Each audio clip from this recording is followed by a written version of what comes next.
Welcome to my third video on releasing subconscious barriers to healing. If you haven't seen my first two, make sure you click on the links below and watch them first. So this subconscious barrier is best told by a story. I had a client who kept sabotaging herself. She desperately needed to lose weight. She had high cholesterol, sleep apnea, and shortness of breath, and extraordinary knee pain that were all due to her being overweight. In fact, she was mostly homebound, and she had to rely on her daughters to get to her appointments. The doctors had no solutions for her and would not operate until she lost some weight. Now, she knew she needed to eat healthy vegetables. There was no question. She knew what she needed to do, and she was working with a nutritionist to optimize her diet. But she regularly found herself making excuses and going back to her old habits and her old diet, and her weight wasn't changing. So when she came to me, I asked her, "What do you think is getting in your way?" And she said that she didn't feel worthy of receiving help.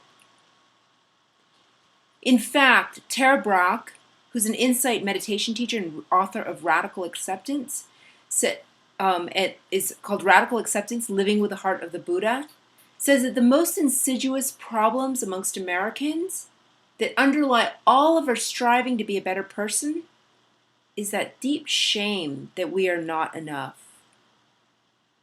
Our inner thoughts and feelings are governed by how we and our ancestors are treated. And if others haven't had enough time for us or didn't acknowledge our pain, or if they neglected us in any way in a time of need, we're often left with a deep feeling of unworthiness. And this unworthiness can be accompanied by shame and the feelings of not deserving. The perpetual feeling of not feeling good enough can lead us to be critical of ourselves, to neglect our needs, to abuse ourselves, and to develop addictions, or to be on an endless path to strive to be more. It can also lead us to believe that everyone else's needs are more important than our own. You know what I'm talking about, the people who help everybody but themselves. If we spend all our time putting the oxygen mask on others before we put our own on, we won't be able to effectively help them. And the reason why is because when people see that you're giving away too much, they're going to have a hard time respecting you. So when you neglect your own needs, they can see that. So if you haven't reached your dreams with regards to a specific goal, ask yourself, do I feel worthy of reaching this goal?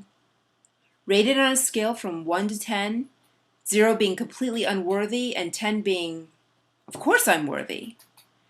And if you feel anything less than a 10, then you'll need to release those feelings of unworthiness and beliefs from your past.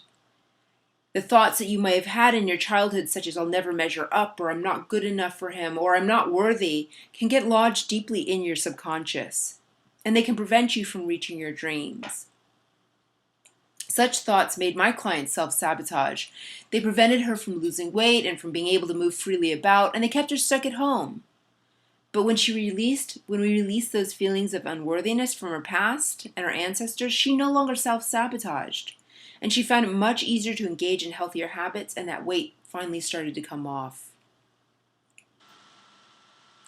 You'll want to stay tuned for my next video. A lot of people with a lot of education and a lot of Americans struggle with this one. So stay tuned and find out what the next subconscious barrier to healing is.